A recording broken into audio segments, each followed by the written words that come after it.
Are we ready? How are we doing, cats? Okay.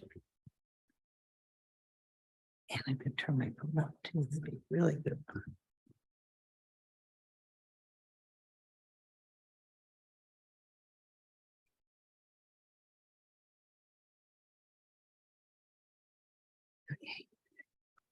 Okay, so we're ready to begin.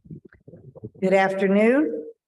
I would like to call to order the Board of Directors meeting of the Monroe County Solid Waste Management District.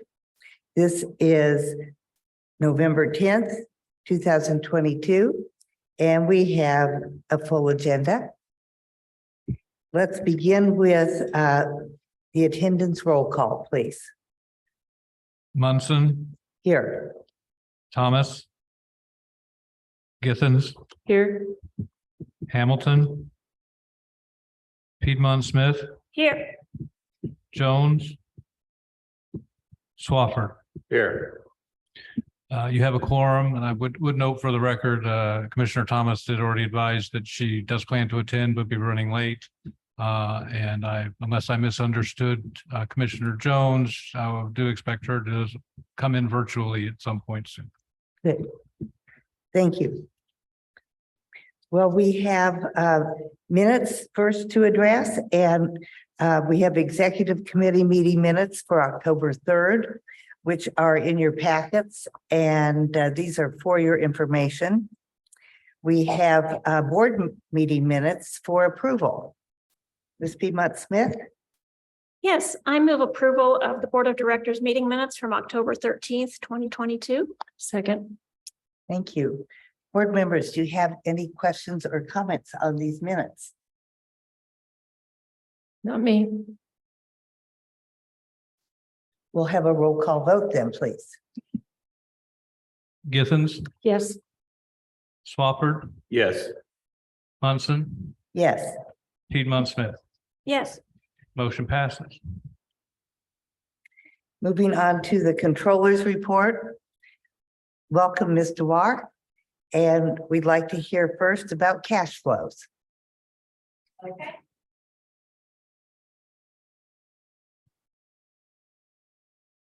For cash flows, on page 11 of the packet is the cash flow summary statement, followed by the fund specific cash flow statements with month-end balances as of October 31st as follows.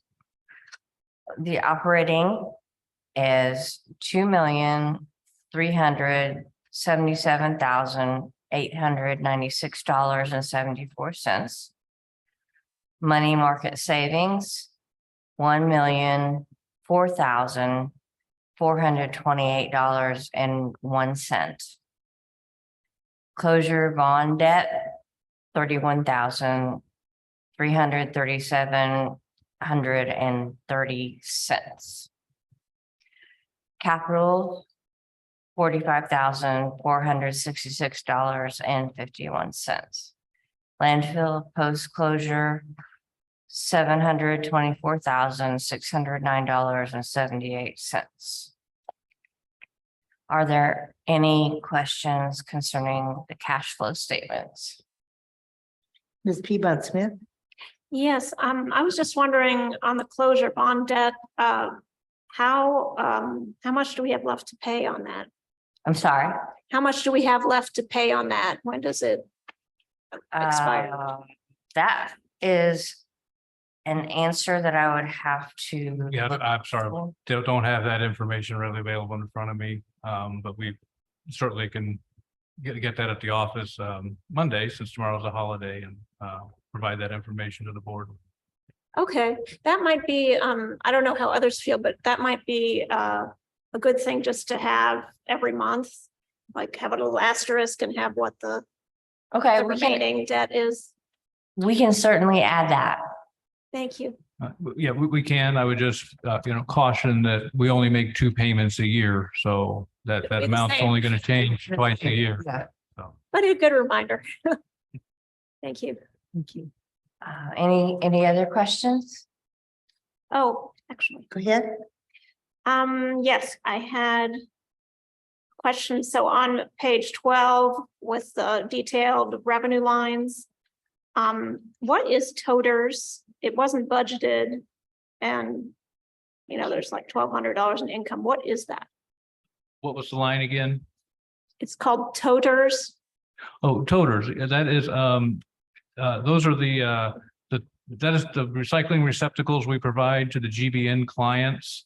Mhm. And there are times where, depending on the quantity that they need or request, or if things get damaged and need to be replaced, that the client, there is sometimes an expectation for the client to reimburse the district for those costs. Okay. I can't even find it on here, but And then the waste tires, I see that's kind of going pretty slowly, and I apologize, I haven't read the department reports, so I don't know if there's a report on that, but how is that going as far as Well, I mean, is the word getting out? we're receiving tires, and that is for sure, and somewhat regularly, but I would say not to the volume anticipated. So I think that that revenue line for the year is going to come up well short. Conversely, the expense line will be well below Okay. the appropriation that was made for those tires to be disposed or recycled of. Yeah. Is there more publicity that we could do for the program? Sorry. Is there more publicity that could be done for that program? Potentially, certainly something we could look at. Yeah. Thank you. Any other questions for cash flows? no. Let's go to Okay. payroll and claims then. We'll move on to payroll and claims. Beginning on page 19 of the packet are pre-approved payroll and claims in the amount of $160,000, $767.84. No claims were processed this week to submit to the board at today's meeting. The total amount of payroll claims needing approval, are $160,000, 767. Sorry, I am a little off my game today. $167,000, $767.84. Yep. With that confusing information, are there any questions on this? I have no questions because we looked at these already. I'm sorry. I said, I have no questions because we did look at these already. So, Ms. Piedmont Smith? I just had a question on, so page 21, claim number 4, Bynum Fanyo.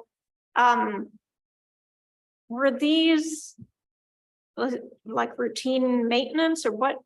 I couldn't really make sense of what this was for. No, that I guess due to elevations behind the recycling center at South Walnut, we do have a lift station for the wastewater that comes out of the admin building in the recycling center. And we had a control panel failure on that lift station. So that's not a routine maintenance. That was something unanticipated, but obviously something that had to be taken care of. So it's broken down into several lines, but these were all at South Walnut. Yeah, I think on the claims docket, it was itemized the same way it was itemized on the invoice from Bynum Fanyo. But that was all related to the same repair project. And another request as far as formatting. So every line for this claim had exactly the same text, which Has the same what? the same text, like The same description. same description 5 times. So I'm wondering if that, either we could just have the description once and say there are, 5 parts of it, or I see, yeah. can we have a more precise description? For each item. Yes, there would be a more precise description. I mean, each one of the items listed in that description is going to relate to one of those charges. That probably should have been more clearly differentiated in the descriptions of each line. Is it possible to differentiate them? I mean, Yeah. I don't know what the software is like. Yeah, yes, yeah, Okay. that we can input things differently when we process the claims in the system and get it to print that way. Yeah. Mhm. I'd appreciate that. Thank you.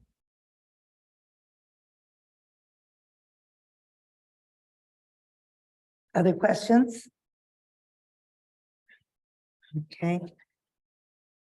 I think you might see something comparable to the Bynum-Faneuil descriptions when you look at the Duke Energy descriptions.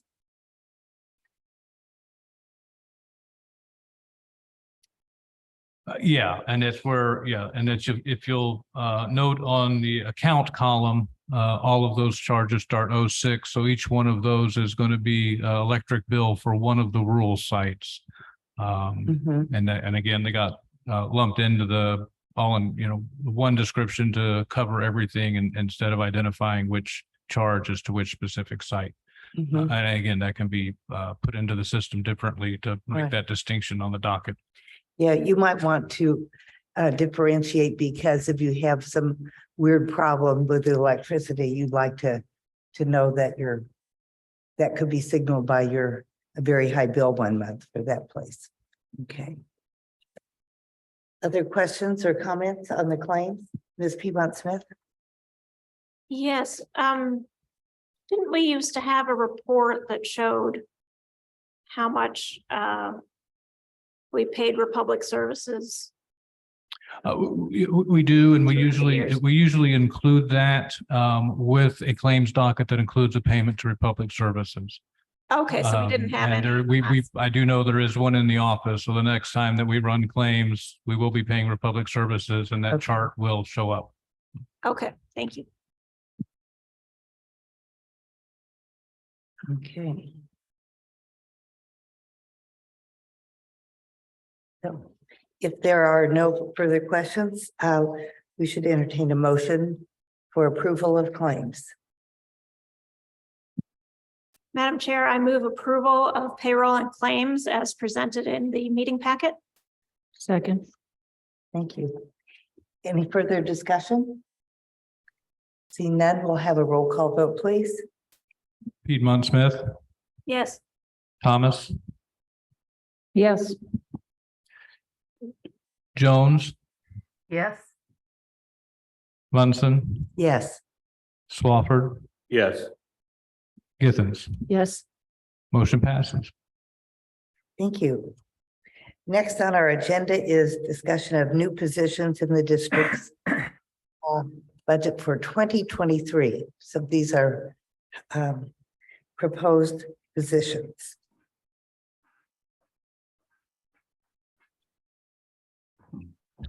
Again, these are the job descriptions for the two positions that were originally discussed during the budgeting process over the summer. They were presented to the board for the first time last month for comments, suggestions, review, and are now being presented back to the board with a request for legal counsel advise that a simple motion and a vote by the board would approve the job descriptions, and then once those are approved, the next agenda item would be the salary ordinance that does include those positions. So we will need to have a decision on the two job descriptions, and if the board elects to approve the job descriptions and agree to create those positions, the salary ordinance may be adopted as presented. If the board does not wish to approve or create one or both of those positions, then the salary ordinance would need to be amended before being voted on. Okay, thank you. Thank you. Well, let's begin with the waste reduction specialist. and see if there are any questions regarding the job description. And you can see there's a red line version in the packet.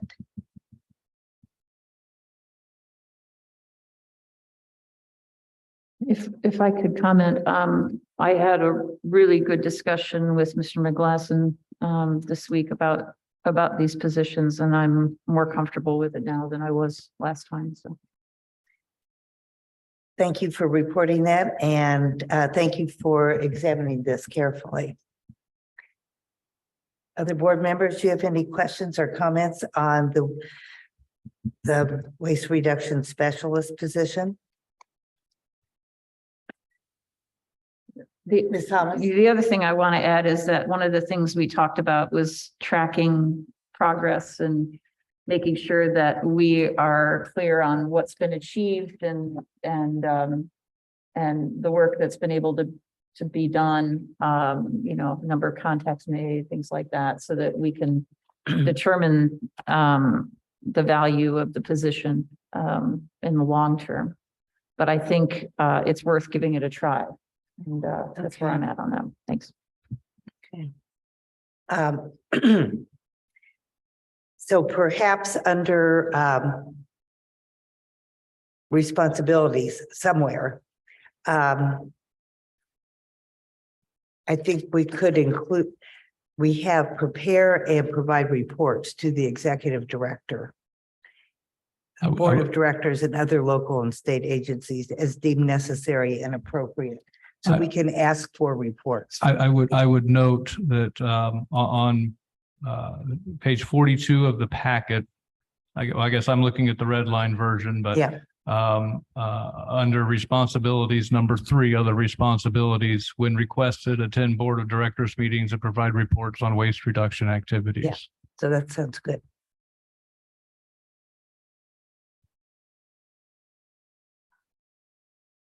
Okay, well, if it is your pleasure, we will have a motion to approve this job description. Madam Chair, I move that we approve the waste reduction specialist job description. Second. Thank you. Any further discussion or comments? Mr. McGlasson, we will have a roll call vote, please. Swafford, Yes. Thomas, Yes. I'm sorry, Yes. Thank you. Githens, Yes. Piedmont Smith, Yes. Jones, Yes. Munson, Yes, motion passes. thank you. Now, let me here, please. Now we have a second position that is a staff support position for compliance, household hazardous waste, and landfill support. And that is on page 19 of our package. Page Is that correct? 44. 44. Page 44, and I that, am- Oh, excuse me, I'm reading this wrong. 44. and after presenting it at last month's meeting, there was no requests or suggestions for revisions We to this just job changed the, description. we just changed the name. We changed the name to support staff and did remove references to labor or replace those with support staff throughout the document. Can I make a motion to approve the job description for compliance, household hazardous waste, landfill support staff? Second. Thank you. I'm sorry to be slow on this, but I don't have that page. In my pack, it's okay. I did look at it online, and I have, my computer is non-functioning at this point, so.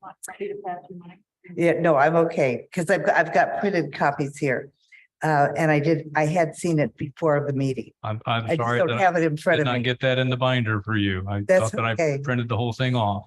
but we only changed the title of the position. So I believe the title was the same at the last meeting, but we had just forgotten some references Yes, to the that. references to the Yes. text of the document did Right. not get updated. Inside. Okay. So we are ready for a roll call vote on this position. Oh. We have, Oh, public we comment? do have public comment. Because we do have a member of the public here. Two of them. But we have two CAC members in the room and We one do. CAC member online. Oh, I didn't see the CAC member online. Okay, is there any public comment? I see Seeing none, we will have a roll call vote, please. Jones, Yes. Piedmont Smith, Yes, Githens, Yes. Munson, Yes, Thomas, Yes. Swafford. Yes. Motion passes.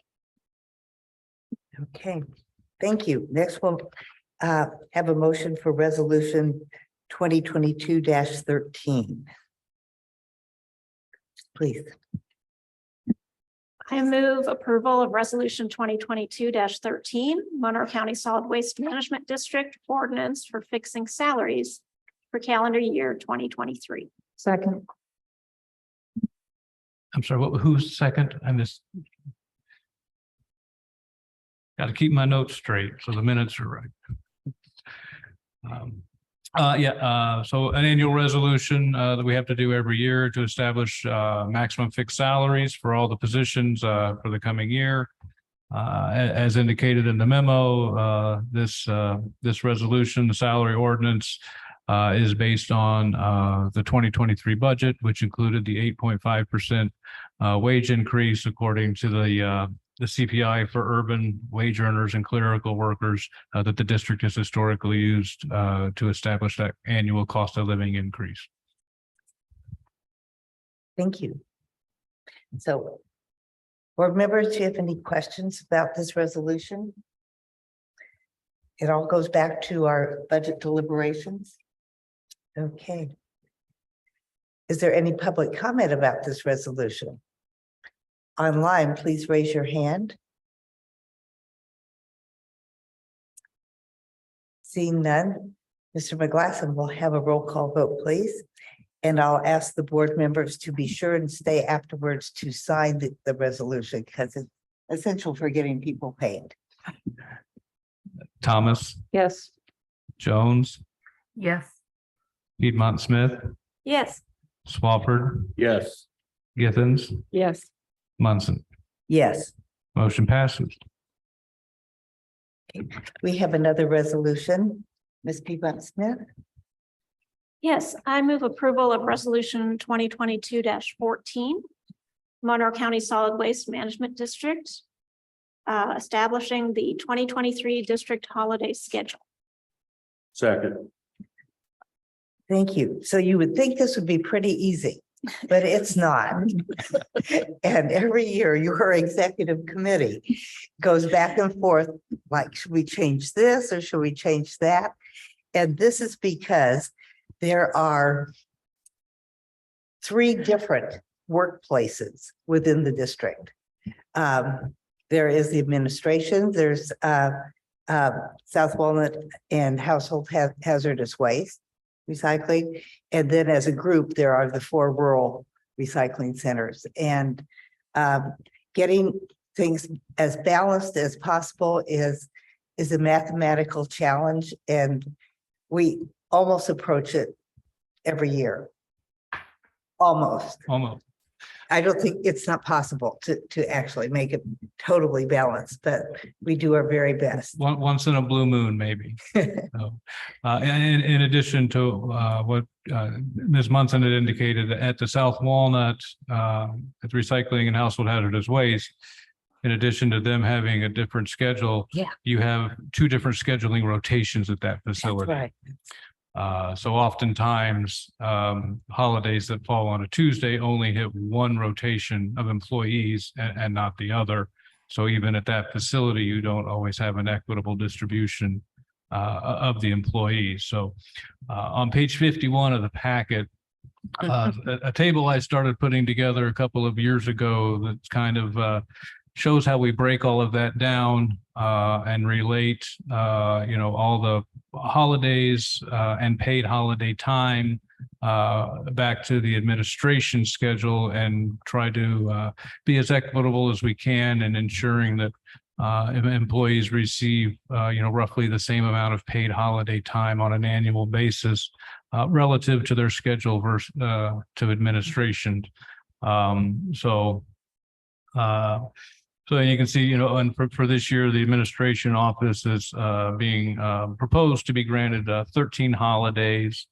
And due to the South Walnut facility being closed on Monday, only 7 of those holidays impact or hit on the schedules of that facility. And then you can see that breaks down on 5 and 6 for the 2 scheduling rotations. So the proposal is to provide a total of 11 paid holidays, adding floating holidays to those South Walnut employees. You'll see that would give them a total for the year of 110 paid holiday hours relative to admins 104. And then at the rural sites, a total of 9 of those holidays hit the schedules for the rural sites. And that breaks down to 6 for the Monday and Wednesday site operators and 3 for the Friday, Saturday operators. So proposing to give 3 floating holidays to the Friday, Saturday operators to equal them out with the Monday and Wednesday operators. You'll note that only gives them 69 paid holiday hours a year. However, those employees are only scheduled for 23 hours a week. So they're actually, relative to per hours worked, they're doing a little bit better than everybody else, but that's just fine. So you might imagine the creativity needed to get this close to balancing, and that's accomplished by having floating holidays for these, to make these diverse schedules come out close to each other. So any questions or comments from the board? Okay, is there any public comment? We'll have a roll call vote, please. Githens, Yes. Swafford, Yes. Munson, Yes. Jones, Yes. Thomas, Yes. Piedmont Smith. Yes. Motion passes. Thank you. Next on our agenda is a discussion of rebranding for the district. And I'm not sure who is going to lead this discussion. Is it Mr. Winia or Mr. McGlasson? I will just reference the memo on page 55 in the packet was authored by Mr. Winia. He has kind of spearheaded that rebranding committee. So I would, if he's willing, offer him an opportunity to expand on the information in the memorandum. That's great. Thank you. Certainly. Thank you, Mr. McGlasson, and good afternoon, members of the board. I actually don't have an awful lot more to add than what was provided in the memorandum. It's really, I think, a really representative summary of what the subcommittee was, the conclusions that were reached by the subcommittee in terms of the direction that we were inclined to take and the content that we were interested in pursuing. The one thing that I don't believe is included in the packet are the images, I guess the draft logos that were created.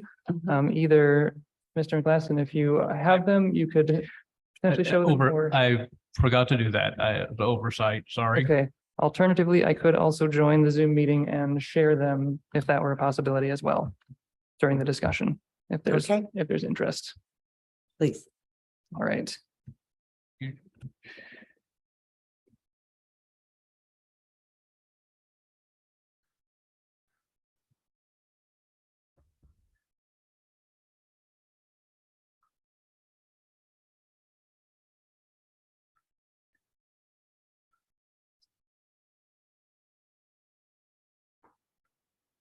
Is the link provided at the top of the agenda accurate to today's meeting? It should be. It doesn't. Okay, doesn't change. Let me make sure. But are they in Dropbox?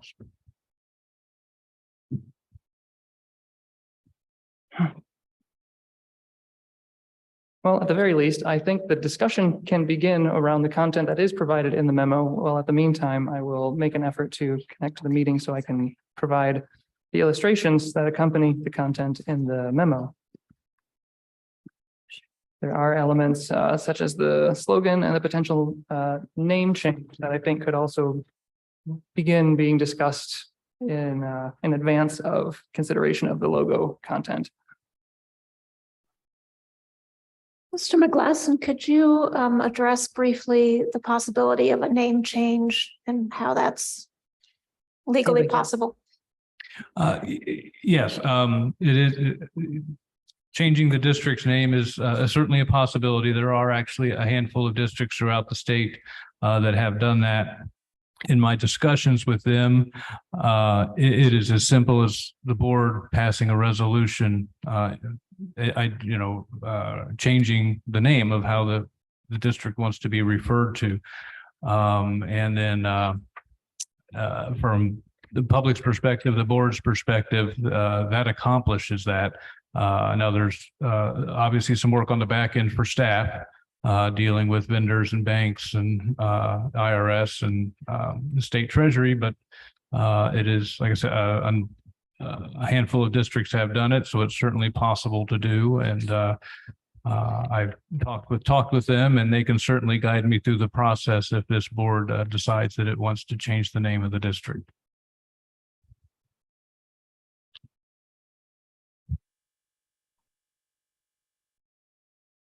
And then Joe, I think I've got at least one of the logos. Was able to share my screen, and Okay, I think We do see There it it is. here. And Yeah. you can see it up there. Now, nice. excellent. Yeah, they are all available in the CAC's Dropbox folder as well. There is a subfolder called subcommittees and then another folder called rebranding, and they should all three Okay. actually be located in that same directory.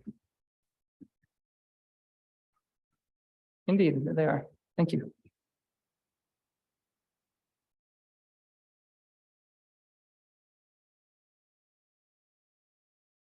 So the few of the elements that we had considered in the subcommittee that I'll just make note of are the potential name change as the waste reduction district instead of the solid waste management district, to really emphasize that focus with respect to the mission statement and the direction of the district. We did discuss color variety, a number of colors, keeping it somewhat limited for cost and ease of printing reasons. And also going with green and blue tend to be very popular for these types of activities. So they, I think, are indicative of the activity that the district is responsible for from a sort of branding perspective. And then also that, let's see.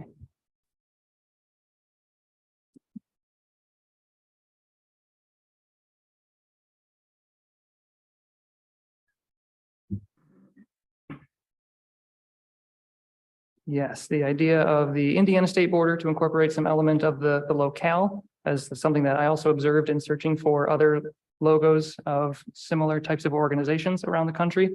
So it was a consistent element and one that I appreciated to help tie it to the space.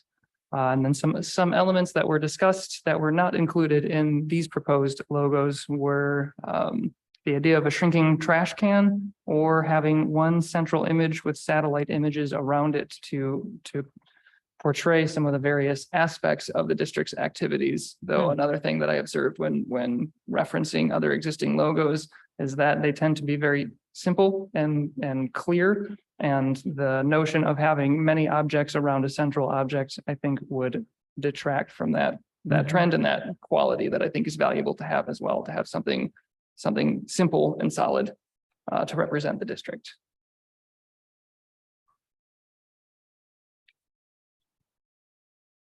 Yeah, I would agree about trying to keep it simple rather than trying to represent everything we do. So one of the elements that does appear on these drafts is one of the top chosen slogans, which is our planet, our responsibility. Another one that was highly favored was your actions, global impact. And the idea is to incorporate sort of a personal element as well as a community element, or two different scales, you might say, that everybody does act individually, but that we all have a collective impact together. And I think really the interest of this process is getting the full board's feedback on the subcommittee's decisions to make sure that these are all in alignment with where the board would like the brand of the district to go going forward. It could definitely be left entirely in the hands of the subcommittee, but I would also be interested in knowing, I think we would all be interested in knowing what the board collectively thinks about moving in this direction to assure that before we take the next big step of providing all of this information to the marketing agents, that they will have the information that everybody wants to go in, so that the next step will correspond as well as possible to the collective interest of the direction of the board and the district. And I would just add to the, the committee's intent was not necessarily to design the logo, was more to give a consultant an idea of what we were looking at and envisioning, and they may come back with something very similar or identical, or they may say, you guys are way off base and this is what it needs to be. But the intent was for us to come up with some sort of idea of color scheme, direction, the logo, the slogan, what are we envisioning, and let the consultant take that and run with it. And I would also say, thank you, Mr. McGlasson, for adding that. I think that the content that's provided in this memo would be more or less what's provided to the consultants for giving direction to their input and proposals, which would then be returned to the subcommittee for an exchange in terms of reaching an agreement on what we agree is the look that we want and what the consultants recommend is the look that's advised, or the content.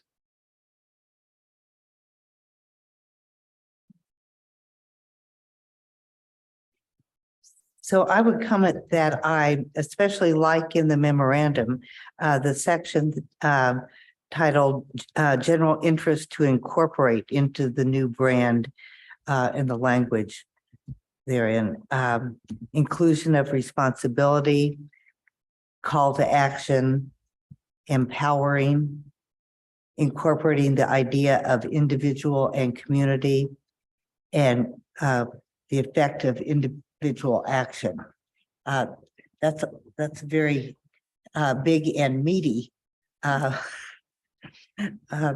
set of interests to weave into a logo, but I think those are all important concepts to keep in mind for the specialist that's going to be working on this. I think that's really great that your team did this. Ms. Piedmont Smith? Yeah, looking at the two slogans that are proposed, I much prefer the first one, Our World, Our Responsibility, because it does have the word responsibility in it. And I find it hard. I mean, I'm an environmentalist, and I find it hard to make the connection of my action of, using less or buying less or not wasting as much, and a global impact. I mean, yes, it's true. If everybody did this, it would have a global impact, but I think it's harder. It's hard for people to draw that line. So that's why I would go with the first one. That's just my opinion. Again, I come back, this was, the committee just kind of brainstorming and spitballing things that to give a consultant who specializes in this an idea of what we're thinking in the direction that we're looking at, and then let them expand on that and then develop what they think would be the best course for us moving forward to promote ourselves and our brand.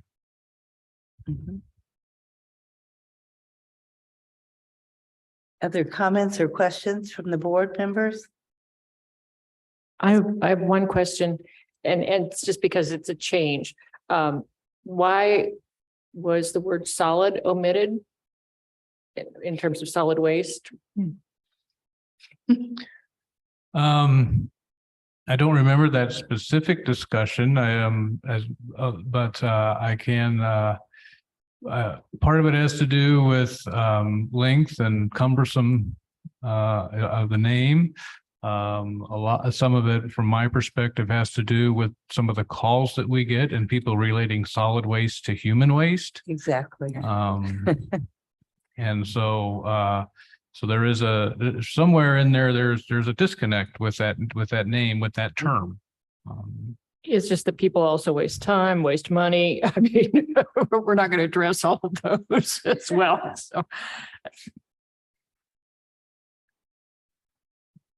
So waste is both a verb and a noun.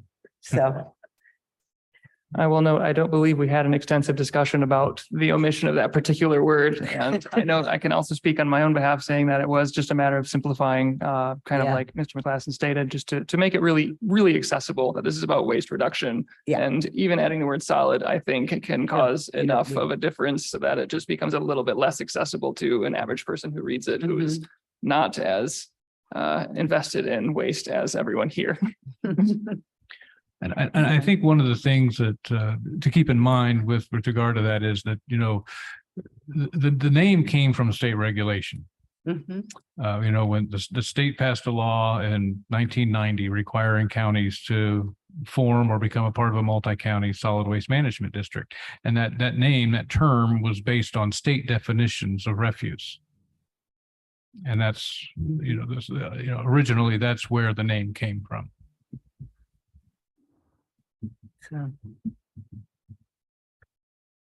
So do we have any further discussion or comments? Then let me open this to public comment. If anybody would like to weigh in by raising their hand. Seeing none. Do we have any action proposed? No action Yes. proposed on Just this. There's discussion. an opportunity to let the board know where we are and then if there's any, objection to the direction that we're going, a chance to voice that before we start engaging with a consultant and looking at Mhm. entering into an agreement to move this forward. Okay. Well, would you please tell us about next steps for reaching out to identify consultants? Well, I identified a handful of consultants already. I've had some discussions with a few of them, more to get an idea from them of what information they would need from us to put a proposal together and a cost estimate. So the next steps now would be reaching back out to those identified consultants with the information, with what we have, and asking them to put a proposal and a cost estimate together for the board to consider. Very good. Well, I would like to thank the committee of the CAC for working on this. I think it was a really important step for us. And I look forward to seeing where we go. Likewise, and thank you to the board as well for their participation. Thank you. So Mr. Winnie, you can stay right there Well, at the podium if you would, please. And we'll move next to a discussion of CAC membership. Indeed, if I may introduce that, I know today's packet was a particularly long one, so I hope that you all had the opportunity to find the letter written. It's on page 56 of the packet. I will read a few lines from it and summarize a few lines from it because I think it's good just to have in mind as we go into this part of the discussion. It starts with at its last regular meeting on October 20th, the Citizens Advisory Committee moved to request your consideration regarding the appointment of 2 CAC members. In short, attendance has been a persistent problem for this body for an extended period, and it's resulted in an ongoing struggle and regular failure to achieve quorum at regular meetings. So I would like to direct your attention. There are 2 pages that follow that have the actual attendance records from 2021 and 2022 respectively. And you can see that in 2021, 1/4 of our regular meetings failed to achieve quorum. And in 2022, we are trending at exactly the same rate. So also worth noting, there are particular members who have consistently been more present or less present than others. And so over this last year in particular, there have been several measures taken to address these tendencies. The most important of which is we drafted bylaws that set the expectations for membership. Those are present on starting on page 64 of the packet. But most importantly, the expectations are on page 66 of the packet under member attendance in particular. It states that they're expected to regularly attend meetings in absence from 2 or more consecutive meetings, or 50% or more of meetings in a 6-month period is considered excessive. So that was the first step. And the second was we adopted a policy to require notification of intent to attend the meeting, in particular when returning to hybrid meetings to deal with the virtual and in-person requirements. So we adopted that as a policy to require notification so we can plan. And the same members who have not been present in general for meetings have also generally not been responding to the planning document. So we've nearly canceled most of our last 3 consecutive meetings on account of lack of response to the attendance planning process. So there are 2 members in particular, as you can see from the attendance records, that have the most absences. So the CAC has, for the first member, Mr. Greenberg, asked of the board to remove Mr. Greenberg from the CAC membership, as he has only attended 1 out of 8 meetings and expressed an intent to resign, but still has not yet. So in order to make that process take place and to alleviate the persistent absences, it would be in the CAC's interest to have him removed from membership. And the second is Mr. Nelson Schaefer, who with a different request from the CAC has only attended about half of the meetings, but has not been responding to any of the attendance planning process. So for this case, the CAC has requested of the board to review Mr. Schaefer's membership without an express request for removal, but for consideration given the attendance record and its impact on the committee. So that is the full arc of the process that has led us to this point, and the request for your involvement in the process. Okay, thank you. Yes. So we have 2 proposals directed to the board. One concerns Mr. Greenberg's request for dismissal from the CAC membership. And the second is Mr. Nelson Schaefer, who is with us today. Thank you, Mr. Schaefer. To review his attendance, and also we have an opportunity to discuss with him how the attendance can be brought into conformance with the necessary plans of the organization, because we all have to have quorums in order to be able to work, as we struggle to do here on our board. So thank you all for being here today. Let's take these separately, I believe. Yes. And would you like to discuss this and come up with develop a motion, or would you like to have a motion? I was going to go ahead and make a motion. Please do. I move that we remove Mason Greenberg from the CAC due to missed meetings. Second. Thank you. Any discussion on this motion? I see none. Since this is a board action, I don't know if this is public comment or not. I'm not sure, but I would entertain public comment. Because this is a usual step for us, but we're trying to help the CAC be as effective as it can possibly be, because they are an important part of what we do. So please raise your hand, public in the virtual world, if you have any comment. And I see none. We are ready then for a roll call vote. Mr. McGlasson. Munson, Yes. Thomas, Yes. Piedmont Smith, Yes. Swafford, Yes. Githens, Yes. Jones, Yes. motion passes. Okay. for the second court, Mr. Schaefer's absences which are also excessive and posing a problem for the organization. I had the opportunity to talk with Nelson Schaefer over the phone, and I'm so glad he's here today because Mr. Schaefer has been a member of the CAC for 15 or more years. Is that correct? Sometime like that. Okay, for quite a long time. And I believe he's not familiar with and also not attentive to the new reporting requirements as to whether he's going to make a meeting or not. And there's also been some confusion on his part as to meeting locations. So in light of Mr. Schaefer's longstanding participation, I would like us to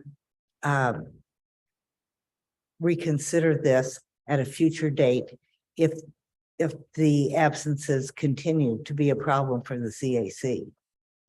And that would be my proposal to the board, that we take no action today, but consider this in the future. May I ask how soon we would reconsider? I would like to ask Mr. Winia what makes sense to the CAC. Goodness, difficult to speak on behalf of the CAC. There were differing opinions among members. Yeah, I will speak on my own behalf in saying that as chair and as facilitator of the meetings and organizer of the meetings, I have put considerable effort into making sure that there has been clarity and consistency in all of the information that's been communicated for all the members. I have maintained an open line of communication, both in person at meetings and in most of my emails saying, do please reach out if you have any questions. And I did reach out to Mr. Schaefer already in April, explaining the importance of the planning process and why it was necessary, and that there hadn't been contribution and that there needed to be. And I feel like the window of opportunity for evaluation has already taken place, and that 6 months have passed since then, and the results have been consistent. And to the point of meeting location confusion, I'll note that even in 2021, when meetings were all virtual, the attendance was of the same rate as it has been for in-person meetings. So as the chair, this is of course the board's decision. That was the CAC's collective desire to provide the board the authority to make the decision without a recommendation. But on my behalf, in terms of a duration of assessment, I feel like that duration has already taken place, though it is, if it's the board's desire, an additional period could be provided. I imagine there are 2 more months remaining in the year. That sounds like at least a round number in terms of what might be practical for an early evaluation. well, I'm happy to hear 2 months as a period of consideration. And we don't have a full motion before us. I'm sorry. Okay. So I'm hopeful that we can continue to review this. Ms. Thomas, I'm sorry, I didn't see that you had That's your okay. hand up. That's right. I first want to thank Mr. Winia because I imagine this is a lot of work. And so I appreciate your effort, and you're very organized, which I appreciate. I could, you gave full instructions and all of that. I was very impressed. I would just like to make a motion that we reconsider this at our January meeting. And would expect to have attendance and communications for both November and December from this member of the CAC. A That would be second. my motion. We have a motion and a second. Mr. McGlasson I has just, a comment. and I don't know, maybe this is the appropriate time or if it impacts the motion. I just would remind the board that the CAC appointments are annual calendar year appointments. So the December meeting would not be the normal time that staff would bring reappointments to the CAC before the board. Based on the current meeting schedule, that could be put off to January because the board meeting will occur before the CAC meeting, provided nobody's Okay. schedule changes come the first of the year. But historically, we have tried to bring those reappointments to the board in December to have them done before the first of the year. And then my second point or information to add that with the removal of Mr. Greenberg, the CAC, and correct me if I'm wrong, Mr. Winia, but the CAC membership goes from 10 to 9, which does change their quorum number. Mhm. Okay. So I would, thank you for bringing that up, Mr. McGlasson. And to know that having CAC appointments in January is possible, especially because that would follow the December meeting of the CAC. Also, in January, there may be new members of this board of directors. And that sort of makes sense for them to make appointments for the CAC.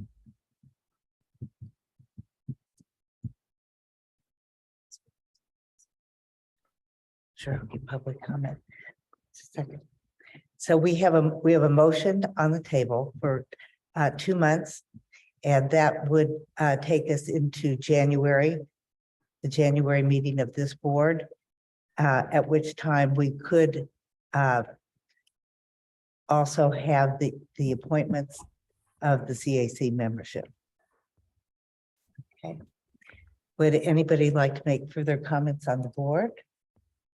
I would just like to make a comment. I've been on this board for several years and the CAC has always had issues with attendance.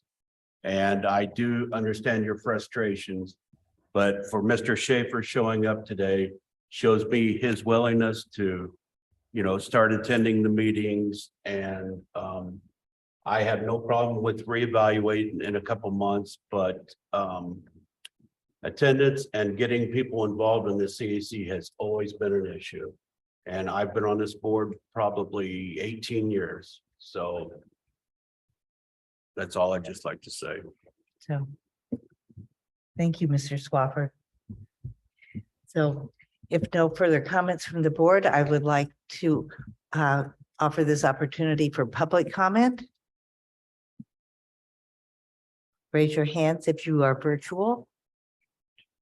And Mr. Schaefer, would you like to make a comment? Well, I just, Oh,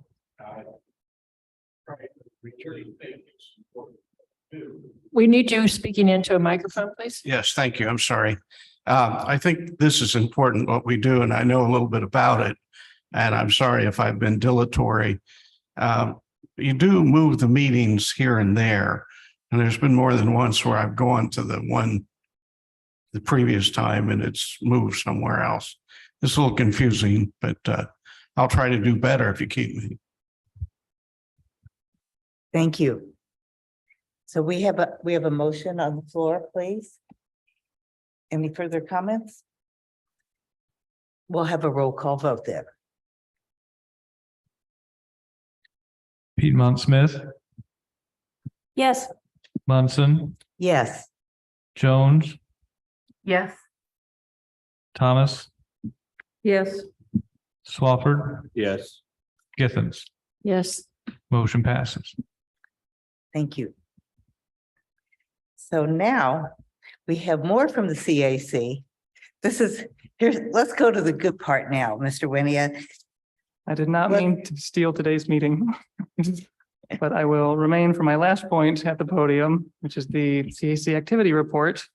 We did have a few interesting exchanges at our last meeting as well. We got an update from Mr. McGlasson on the biodigester feasibility study process that the district decided to partner with the city of Bloomington on. So the consultants did provide a little bit of information about some of the initial preliminary results from their outreach.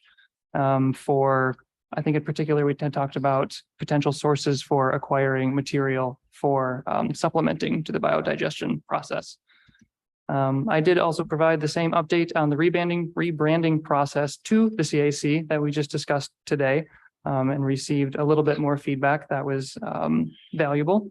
And then we did get the report from Mr. McGlasson and Ms. Edwards from the AISWMD annual retreat, which they both found valuable, provided a little bit of information on, actually quite a bit of information on. And I was also a little bit surprised by the breadth of material covered at that meeting. So I think it was good that we had representatives there. And the CAC also gave its, I guess, affirmative feedback to the job descriptions that were also just reviewed and voted on. So a lot was covered last week that was covered here today. Yeah, including our discussion on attendance. So I think we covered most of the things here that were covered with the CAC at our last meeting. Thank you. Yes. Thank you. Do you have any questions for Mr. Winia? Thank you. Then we'll move on to department reports. And Mr. McGlasson, you want to start us off? Sure. I'll start with a couple of things that are not in the board packet. First, I know that some of you commented that you all have some knitted stocking caps Yes. up there for you today. If you'll recall last month's meeting, the board was provided a copy of a letter from a mother of an individual that Frank Ledbetter, who got connected with our materials for the arts facility, and he likes to knit, and he knits hats that he gives out to people in need and the homeless, and scarves as well. And they were made aware of the conversation that was had, and Frank was very excited and pleased that the board commented on him and was encouraging to him, and so he brought down some hats. He wanted everybody to have a hat. So you have a hat from Frank Ledbetter. That's great. I'm pretty impressed. They're pretty sturdy hats. I'm pretty great. impressed with his knitting ability. Then the second thing, we recently went to the county council to request an additional appropriation for an annual agency fee in our debt service budget that was not budgeted for this year. That did go through. Unfortunately, I missed that last year's fee was not paid until January of this year. So we are again in a position to go seek another $400 additional appropriation to cover this year's fee. The bill for which just arrived this month. So I apologize for the oversight and the confusion. Embarrassed that that's happened, but it is something that we need to do to keep our budgets in the black in the DLGF gateway and on the books for SBOA. So I have talked with Kim Shell in the council office, and we'll get that agenda request submitted to her to be on the council's December agenda to get that additional appropriation requested and hopefully approved yet this year, so we can pay this year's agency fee on time. And again, I mean, there is the money, unappropriated money in that fund to cover this, and it will not impact the payments that are due on the bond next year. So I think it's great that you're making this report to us, because you have 6 members of the board hearing this, and come budget time next summer, we will all remember to make sure this gets into the budget. The fee is included in next year's budget. Good. Ms. Piedmont Smith, did you have? Which fee is this? It's an agency fee. It's paid to the bank that holds the bond. And it's an annual fee that just we're under the bond agreement, we're required to pay. It's for administrative purposes, to cover administrative costs, for the bank for managing the bond. So which fund is it? The landfill the landfill bond, closure bond. The one you asked how much we owe on earlier. So the amount that you've already gotten permission from the county council to spend was the 2021 fee, and now we have to ask for the. Well, I 2022 fee? thought it was this year's, but when I missed, when I looked at that, last year's fee was not paid until January. And so that $400 that should have come out last year did not come out until this year. Okay, so we're looking at $800. So from yeah, so in essence, we didn't pay the fee on the books. We did not pay the fee in 2021, and we're paying it twice in 2022. Okay. Thank you for the explanation. And then I guess on some more pleasant notes, the county council did unanimously adopt our budget, all three of the budgets, the operating, the debt, and the capital budgets on October 18th. We also were acknowledged, received an award from MC Iris for our efforts partnering with them this year to help control and eradicate invasive species at our South Walnut facility and also out at the landfill. So those were, it was nice to be recognized for them for partnering with them on that.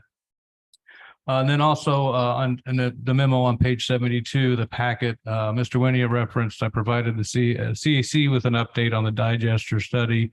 And since providing that update to them and producing the board report, the consultants actually did have an update meeting at the CBU offices on October the 26th, that I was able to attend. Mr. Winnie, as well as Ryan Conway from the CAC, were also in attendance at that meeting.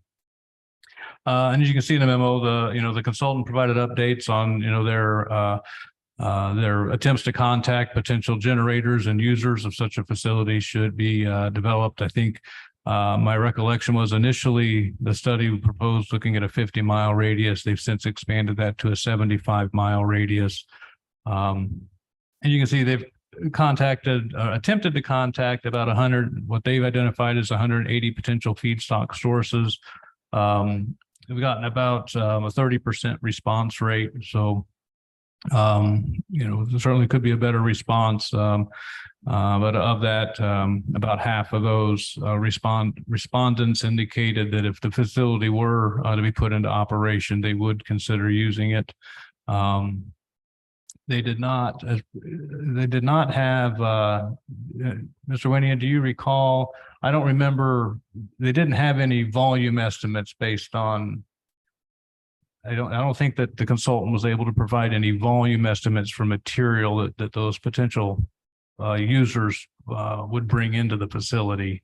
To my recollection, I believe they only had 4 actual respondents with numeric values to their inquiry. And I don't know if those values were included, but they didn't have like a comprehensive estimate from all of the averages of those who did respond. Yeah, so they weren't able to provide, the volumes of, and for the district's perspective, I mean, that's, our one of our key points of interest is how much material are we diverting from final disposal. So another thing I found interesting that, I think the CBU initially proposed this study looking to site the facility at the Blucher Pool plant. The consultant is now asking them to consider doing this at the Dillman Road facility. I think that's based more on ability to access. There's more direct access to the Dillman Road facility. And with Blucher Pool is not easy to get to now that I-69 has come through. So, and then also did some discussion on the solid waste material that'll come out of the back end of the digestion process. And you have they said what would come out of there would be considered a Class B biosolid, which has some limited land application potential, mostly in agricultural settings. Also potential to move that material on, to a composting facility where it could be further processed or refined to a Class A biosolid, which would have more applicable or more applications than the Class B biosolid. So, and I think that has to do with the potential for pathogens in the Class B and the Class A. The further processing eliminates those potential pathogens. So in a nutshell, that was what they got out of the update. Again, I said Mr. Conway and Mr. Winia were at that meeting, and they're both here, and with I guess with the board's approval, would offer them an opportunity to expand on what I've said if they wish to do that.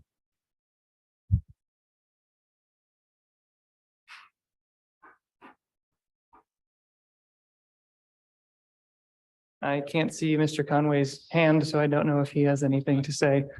But the two thoughts that I had were, first, I was very surprised by the switch of location for the study, because a study has actually already been conducted on the facility that this study is now being conducted on, which I didn't find to be very reasonable, since that was not what was advertised when the district agreed to support this study. And second, the high case estimate from the preliminary results seemed, from my perspective, like an incredible reach. It included a very high ratio of collecting residential food waste for feeding the biodigester, which, to the extent of my knowledge from the readings that I've done, is, I mean, you've seen how difficult recycling is. Organics would be even more difficult. And also a biodigester is more sensitive than a recycling facility. So I think the high case would actually be very difficult to achieve, but did seem like the most, I guess, visually attractive goal produced from the preliminary results. So I am interested in seeing what the final results yield, and do plan to continue to follow the process and participate in the exchanges that follow once it is released. Thank you. Yeah, Mr. Conway does have his hand up, but Go ahead. Oh, I'd like to ask a question that maybe Mr. Conway can address. What types of businesses, properties, whatever, were contacted as possible food stocks for this, or feedstocks rather? And as I do the numbers, this looks like there's only been a response from like 25, 26 Not many. individuals, groups, whatever. So it seems kind of low. Anyway, thank you. Thank you, Mr. Conway, for letting me speak first. You need to unmute. Oh, sorry. Can you all hear me? Yes. Oh, excellent. Okay, fantastic. Okay, so yeah, I was at the meeting as well. I have played a secretarial role for 3 nonprofits and 2 boards or commissions in town. So I've learned to type at lightning speed, and I'd be happy to share all 19 pages of notes that I have. Yeah, so to answer the question directly, again, so far as I was able to discern, within the 75-mile radius that they expanded to, they talked to a lot of people in this county and in adjacent counties, and the resounding response is actually, to quote Dave Barron, one of the consultants, a lack of response. They tended to have one of 3 responses that are, quote, "We don't have waste. We do have waste, but it's not worth my time, or it's too expensive to bring to that location." And also that people are busy and cold inquiries won't reveal much. Now, there is a field of dreams sort of desire that if we build it, they may come. That is possible. That's always possible. I'm not sure that public finance should be based on fields of dream type of thinking either, because the metrics that we do have, it says that The biggest interested potential clients are four: Roseacre Farms, Wabash Value Produce, Tyson Foods, and Farbist Foods. All of those are at least 60 miles away. One of them already has its own anaerobic lagoon, and the other one is only interested in bringing it here if it would be a lower cost than how they are already hauling. But as a hauler, what I can say is that hauling prices won't change over time. In fact, with the futures that diesel's trading at right now, we're actually looking at a structural increase in hauling prices unless and until we have somewhat of a massive recession.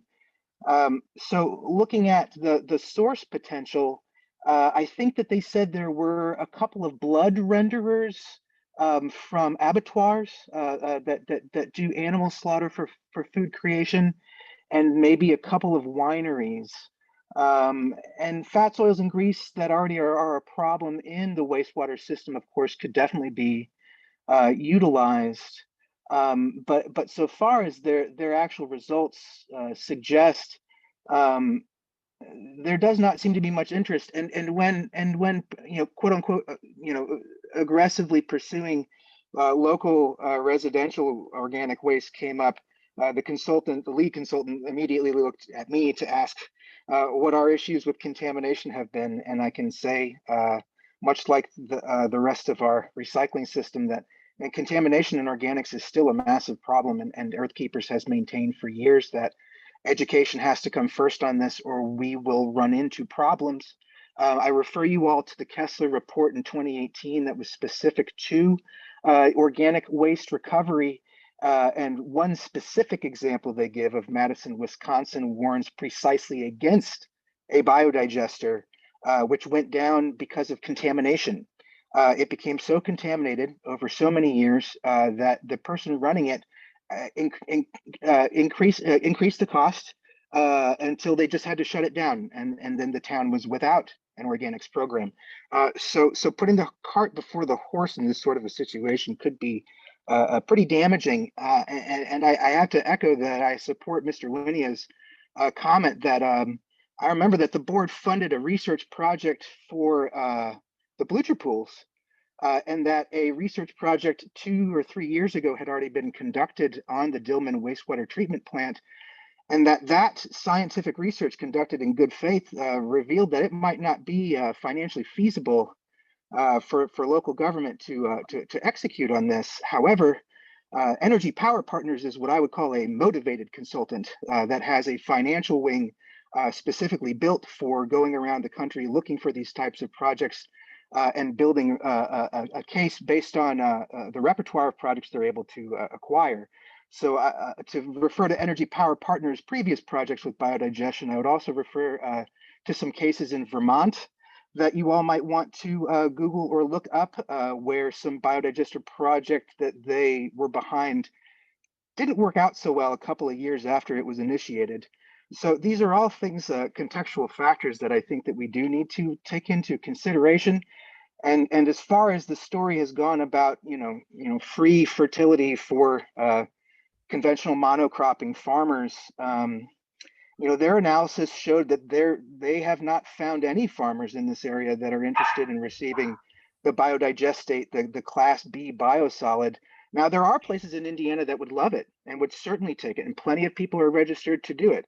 However, there just doesn't seem to be anyone locally that would do it. And Earthkeepers does not believe that IDEM would be very receptive to adding the additional permitting that we would need for our composting facility to receive Class B biosolids, nor do I believe that our neighbors would appreciate it, even if IDEM did. So I think that there seems empirically to be a problem with where do we put the leftovers, the Class B biosolids, and then also where are we going to get the organic waste to power this? And the consultants seem to be reduced to either a maximalist or a minimalist case. The minimalist case I actually support, which is use the fats, oil, and grease that we have already coming to the facility to power some generators and make sure that the electric and heat generation in the plant could be self-sufficient. That's amazing.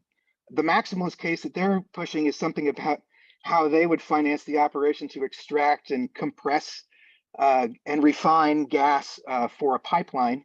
And I'll let Duke Energy get into the interconnect agreement fee stuff about that. And again, if they're financing that portion, that I guess that isn't an intergovernmental concern. But again, on the motivated consultant perspective, the biogas compressed gas solution seems to be a little bit of a reach. So thinking realistically about solving this problem, I love the idea of fats, oils, and grease. That seems accessible. That seems to be what we do have, and that would be. It's a problem that we know already exists that we could turn into a solution that really would be an enhancement to the infrastructure of our local wastewater treatment plant. But if we, build it on the hope that they will come, and the hope that we'll find farmers to take the waste, and the hope that the contamination won't shut this thing down. We can do that, but we have plenty of empirical reasons right now to be suspect at best. And I thank you very much for your time. And I'll send these notes to anyone who does want them. I just don't want to bombard you with too much, given that how much I'm reporting now. But anyway, thank you very much for the opportunity to speak tonight. Thank you. So, is there other public comment? Are there questions from the board? Ms. Piedmont Smith. Yeah, if I could ask Mr. Conway, so the minimalist vision would be just to use fats, oils, and grease that is currently regulated by CBU, or where would that fat, oil, and grease stuff come from? So far as I can tell, it would be fats, oils, and grease that could be potentially directly piped to the facility or tanker trucked over. More likely, probably tanker trucked, given the way that the grease traps are currently set up. So this would be from individual restaurants? Mm-hmm. Mm-hmm. Yeah, that would be minimal. I mean, it would still be good. And my other question, I'm not sure who might be able to answer this, but I agree with Mr. Winia that the study requested was based on the use of the Blucher Pool facility. So how can they just, I mean, have they studied Blucher Pool and they ruled it out, or how can they just pivot to Dillman Road? Anybody know? I think it would be a question for utilities to answer. Well, in the notes, they immediately launched into, they originally began studying the Blucher pools, but quickly noted that Dillman would be a better target for the study because of its size. Number one, greater solids volume and greater side stream capacity in terms of nutrient loads. Dillman captures 80% of the total wastewater flow. They have dewatering capacities that makes this more accessible. Number two, accessibility for trucking is better at Dillman. Better high strength organic waste transportation access and lower hauling costs. Number three, condition of existing dewatering facilities and sludge storage building. Dillman has better infrastructure that could be reused because of a good ventilation system. Number four, loading is the most consequential, proving to be cost effective for CBU. More municipal sludge to work with at Dillman with potentially blend with HSW, high strength waste. Also, it's a larger plant capacity to better mitigate and treat solids handling recycling streams. Blucher Pools has primary clarifiers and can get energy out of the wastewater and then take it to a biodigester at Dillman right away, and also land area at Blucher for side streaming compost. So I think that's more of a comparison. So those four reasons: greater solids volume, accessibility for trucking, conditions of existing dewatering facilities and sludge storage building, and higher load are the four reasons that they stated for switching the analysis from Blucher to Dillman. But didn't CBU already rule out Dillman for other reasons? I mean, They did Indeed. initially. Yeah, they did. And I think that, as you know, Mr. Conway, who takes notes at the speed of lightning, obviously, and him rattling all of that stuff off. And I think that, those are that is the rationale that the consultant presented for CBU to consider, doing this at Tillman Road. And I think, I'd have to go back and look at the study proposal, but obviously the study was brought up, looking at Blucher Pool. Now, I don't know that there's anything that would, prohibit the consultant from coming back and saying, well, we think your other facility would be a better location. But I would want to go back and look at the documents. And if all we're doing is looking at a feasibility, they may say it's more feasible at Dillman than it is at Blucher. And we're not doing any, we're not going beyond that and looking at paying to design anything. I think that's probably within the scope of the study, but again, I would want to go back and look at the proposal and the agreement that was signed. I do feel like this is a little bit of bait and switch though, because what we approved was for the Blucher Pool, and we were not consulted as to whether or not it would Well, change. it was a feasibility study, and if that study comes back and says that it's more feasible at Dillman than at Blucher, I think that's within the scope of that study. But again, I would want to go back and look at the proposal and the agreement that was signed.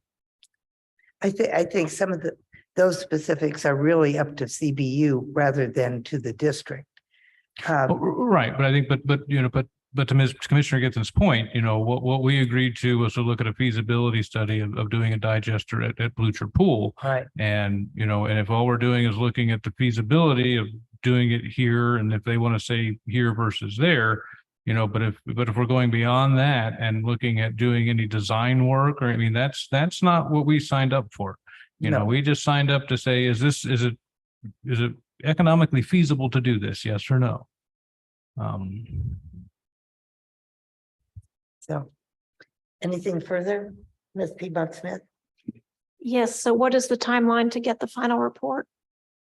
I'm sorry, the final. What is the timeline to get the final report? Off the top of my head, I think we're 3 or 4 months out. That. Mr. Conway, do you have that handy?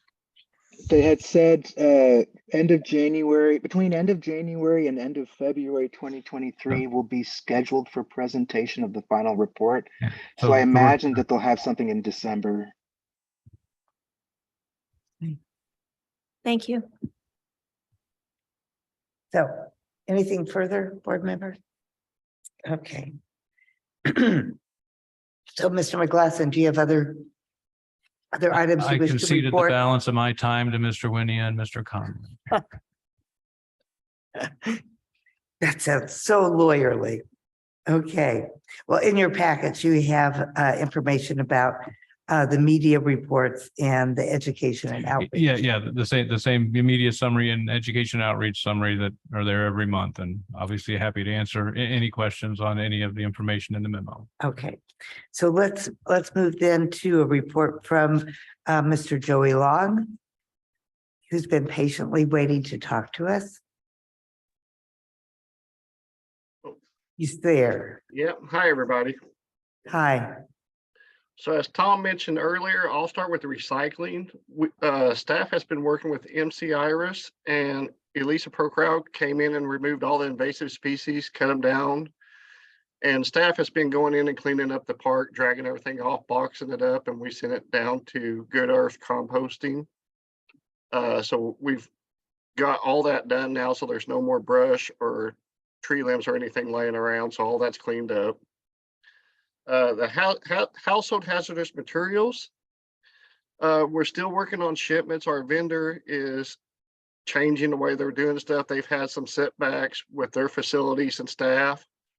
So we're learning how to prepare and ship out new stuff and what we can and are able to ship at this moment. We are currently talking to them right now on doing a large shipment. Hopefully we can get that out before the end of the year. That way, we're not carrying that stuff over to the new year.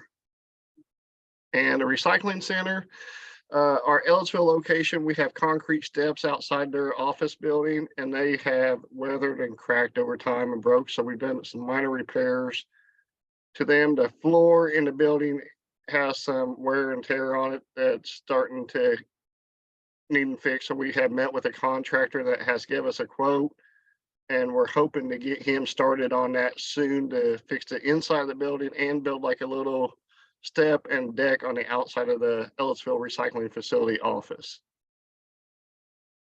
And that's about all I have this month for you guys. So if you have any questions, I'll be glad to answer them.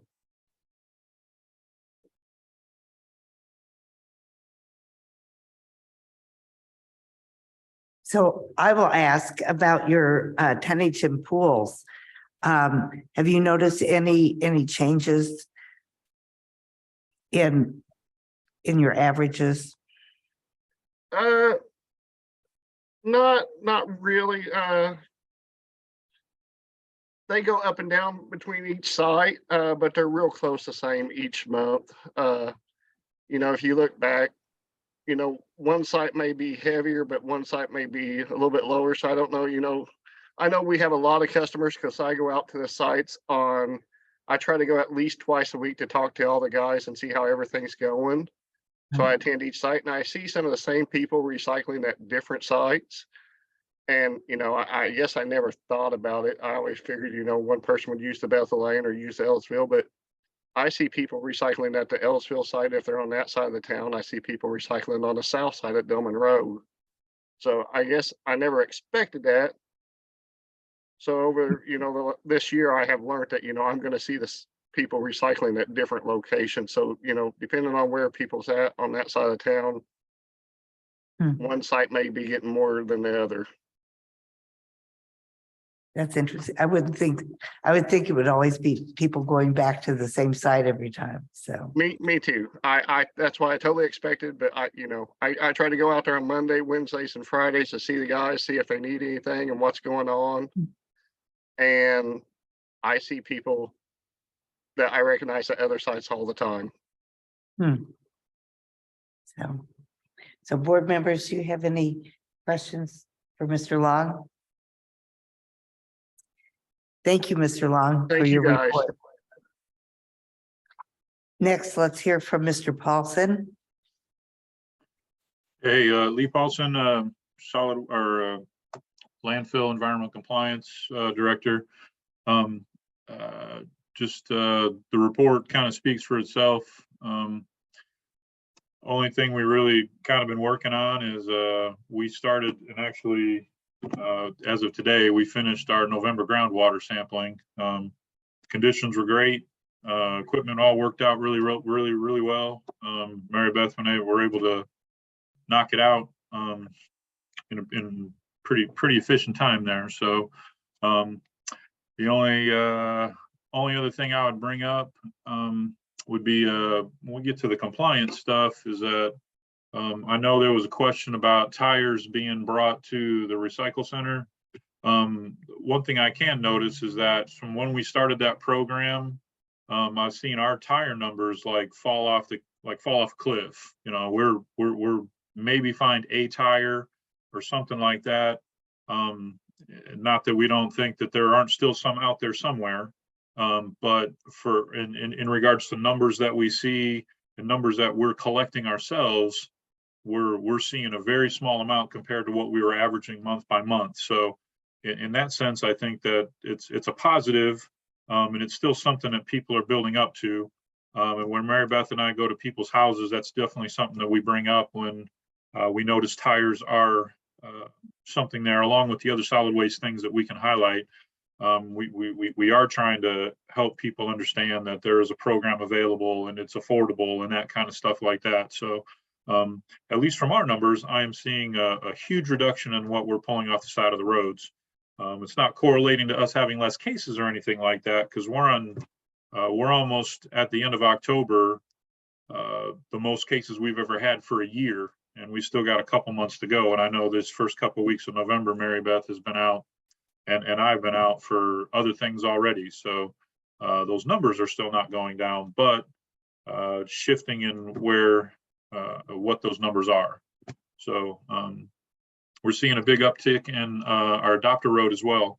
Weather's been nice. People are getting more actively involved with it. So we're seeing more activity with that. So trying to take advantage of the positives that we have and trying to run with it. So that's kind of it. So anybody has any questions, I'll be happy to answer. So questions for Mr. Paulson? Ms. Piedmont Smith? Yeah, it's actually a comment, not a question. But it's good news about the tires. And I wanted to just make a request for your leachate reports. You still have a line in each table that says hauling costs Dillman, but we don't haul anything to Dillman anymore. I'm wondering, can that line just be taken out, or is there a reason we keep that line in there? We keep that line in there just because Dillman Road is our backup. You know what I'm saying? So that's kind of our, we still carry our permit with Dillman and with CBU, just in case if something were to affect Ellettsville. It doesn't cost us anything other than one sampling. You know, we run a test once a year. It's a very minimal cost to keep that as just a backup. And we just felt that that was the best thing to do, because if something were to happen with the Ellettsville treatment site, which who knows, you know what I'm saying, then we would be, we'd be in a pretty bad spot. So we just figure at this point, even though it's nothing, what if something operates their system, you know, whatever, at least we have that backup option as a, oh, what the heck, you know what I'm saying? And we figure it's better to keep it and not need it than make it disappear. And then all of a sudden, oh, crud, now we're kind of screwed. So that's kind of our thought with that. Okay, I understand. Thank you. Okay, thank you. Ms. Giffens? This actually is probably more for Mr. McGlasson and for Mr. Paulson, but how soon will we be posting the position for the, especially for the compliance, household waste and landfill support staff, so that we can get Mr. Paulson and Mary Beth some help with these compliance cases? Well, yeah, I mean, Mr. Paulson, Mr. Long and I have been having those discussions, and, you know, as with, you know, just district precedent, you know, the position will be posted internally, for existing staff to express an interest in first. And, but, you know, now that we have the position on the books, we have the salary approved, the wages approved to pay the position. We will probably look to get a posting up, you know, next week or in the very near future. And, you know, obviously the position won't be eligible to start till after the first of the year, but we can go ahead and make plans to get it filled.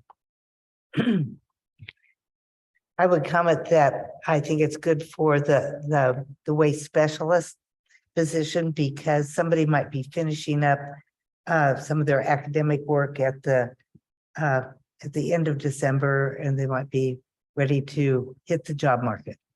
Yeah, and that's something that we discussed at with the executive committee, that you know, we don't necessarily need to wait till after the first of the year to advertise, to go recruit for these positions. We just know that they can't start till after the first of the year, but that doesn't mean we can't advertise and start identifying candidates.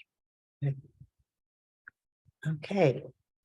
So this brings us to the last two items on our agenda. One is public comment. Do we have any public comment? And then comments from the directors. Would anybody like to make a comment? Ms. Piedmont Smith. Well, just seeing that tomorrow is Veterans Day, I wanted to thank the veterans out there, and we may well be employing some veterans at the district. So thank you for your service. Thank you. That's a nice thought. Anybody else? I wanted to thank the district rebranding committee for the work that they've been doing. And I like Ms. Piedmont Smith, I like the our world, our responsibility kind of slogan that goes with it. Yeah. So I will add that I am inspired to dig through the bottom of my yarn basket to get out all those many balls of leftover yarn, and I will take them to the reuse center where they can be turned into hats that'll be very welcome by many people. So thank you to our excellent knitter. Seeing nothing else, we will adjourn this meeting and we'll see you in December.